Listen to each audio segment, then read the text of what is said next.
2019년 HLB 주가가 10배 급등한 그 기간 공매도는 어땠을까요?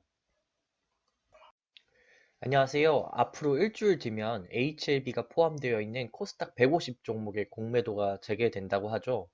오늘은 HLB에 대해서 공매도와 주가가 얼만큼 관련이 있을까 궁금해서 분석해본 저만의 생각을 공유드려 보도록 하겠습니다.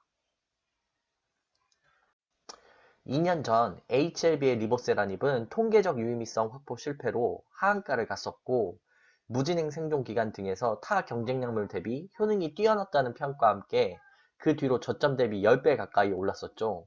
주주분들께 이미 많이 알려진 6.27 사태를 포함한 2019년 4월 1일부터 2000년 4월 1일 딱 1년간 HLB의 공매도 세력은 승리했을까요? 실패했을까요? 공매도 재개를 앞두고 궁금해서 분석을 해보았습니다. HLB의 2019년 4월부터 2000년 4월까지 해당 구간의 일봉 차트입니다. 여기에 같은 기간 동안 HLB의 공매도 잔고를 함께 나타내보면 주가 등락 대비 공매도 잔고를 한눈에 볼 수 있습니다. 근데 이상한 점은 사실 어떻게 알고 임상 데이터의 1차 지표가 안 좋게 나올 줄 미리 알고 있었다는 것처럼 6.27 사태 이전 350만 주 정도였던 공매도 잔고가 550만 주로 200만 주 이상 급격하게 늘어났습니다. 이후 6.27 사태로 하한가 당일부터 시작해서 주가가 최저점을 찍은 2019년 7월 30일까지 공매도 잔고가 200만 주 이상 그대로 줄어든 것을 확인할 수 있습니다. 단순 계산으로 주당 4만 원 가까이 수익을 봤다면 공매도 세력은 800억이 넘는 수익을 기록한 것이라고 볼 수 있겠습니다. 여기까지만 보면 공매도의 완벽한 승리인데 문제는 7월 30일부터 9월 27일까지 주가가 약 2만 원에서 4만 원까지 오르는 동안 공매도 잔고가 역대 최고치인 600만 주까지 엄청 늘어난 것을 확인하실 수 있습니다. 여기서는 뭐 공매도를 처분하지도 않고 계속 잔고를 늘려만 갔으니 수익도 아니고 손실도 아닌데 중요한 건 최고점을 찍은 날까지 공매도 잔고에 100만 주를 청산했다는 겁니다. 주가가 4만원부터 20만원까지 급등을 했는데 이날 주당 대충 10만원 정도 가까이 손실을 봤다면 1000억 이상 손실을 봤다는 거고, 물론 각각의 증권사별 수익 손해는 다르겠지만 그 이하 손실을 봤다면 6.27 사태 급락으로 인한 공매도 수익을 다 까먹은 것이라고 볼 수 있겠습니다. 개인적인 생각입니다만 이때 참패를 당하고 남은 높은 평단의 공매도 잔고가 지금까지 웬만한 호재에도 LB의 상승을 막은 것이라고 생각이 됩니다. 여기서 빨간색 공매도 잔고에 파란색 대차 잔고를 대조해서 보면 대차 잔고 증감에 따른 공매도 잔고의 관계를 볼 수 있는데, 대차 잔고가 줄어드는데 공매도 잔고가 늘어나는 경우, 공매도 잔고는 증가하는데 대차 잔고는 감소하는 경우가 있습니다.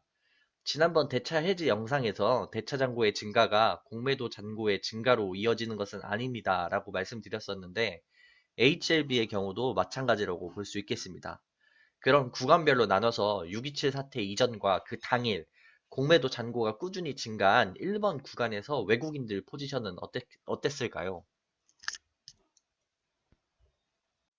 6월 27일 이전까지는 예상한 대로 외국계 증권사가 매도의 90% 이상을 차지하고 있었습니다. 제 생각에 공매도 잔고를 늘리는 대신 급락하기 전 HLB 현물을 처분한 것이라고 생각이 되는데요.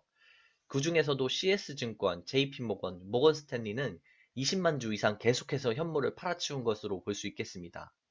그리고 6월 27일 당일과 하락이 이어진 다음 날까지 외국계 증권사 중 골드만삭스, 메릴린치는 매도 증권사 1, 2위의 이름을 올리면서 하락을 부추긴 것으로 볼 수 있겠습니다.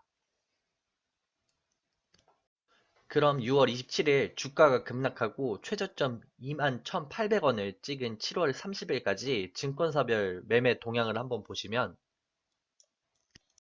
이것도 역시 예상대로 외국계 증권사가 순매수 상위권에 위치하고 있습니다. 기가 막히게 저점에서 HLB 현물을 쓸어 담아서 공매도 잔고를 상환하고 엄청난 수익 실현을 했다고 보시면 되겠습니다.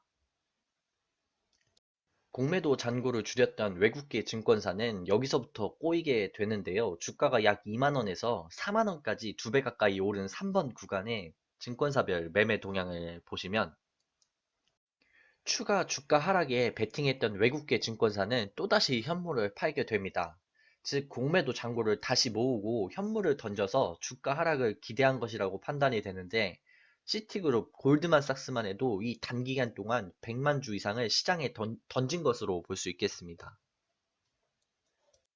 공매도 잔고가 100만 주 정도 감소했던 마지막 4번 구간, 주가가 4만 원부터 20만 원까지 한 달도 안 돼서 5배 이상으로 오른 구간에서는 외국계 증권사들은 어땠을까요? 이때는 반대로 눈물을 머금고 시장에서 현물을 매수하면서 공매도 잔고를 상환한 것으로 볼 수 있겠습니다.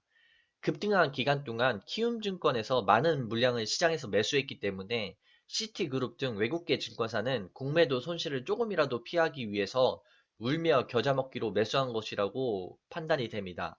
즉, 여기까지 정리를 해보면 공매도 세력은 6.27 사태로 큰 돈을 벌었지만 그 이후 그 수익을 그대로 반납한 것이라고 생각이 되고, 결국 큰 수익도 큰 손해도 아니었다라고 결론을 내려볼 수 있겠습니다.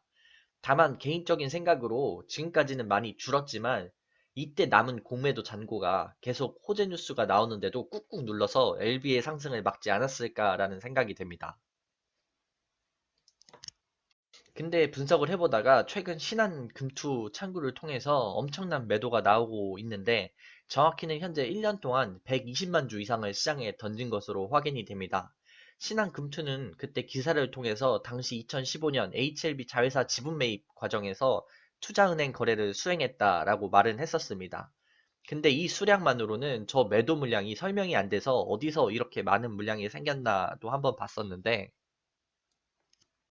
2013년 처음으로 신한금투가 매수 상위권에 이름을 올리게 되는데, 주가가 약 1,000원일 때 90만 주를 샀다는 건데, 그럼 지금 단순히 30배 익절을 하고 있다는 건데 존버의 승리인지는 잘 모르겠습니다.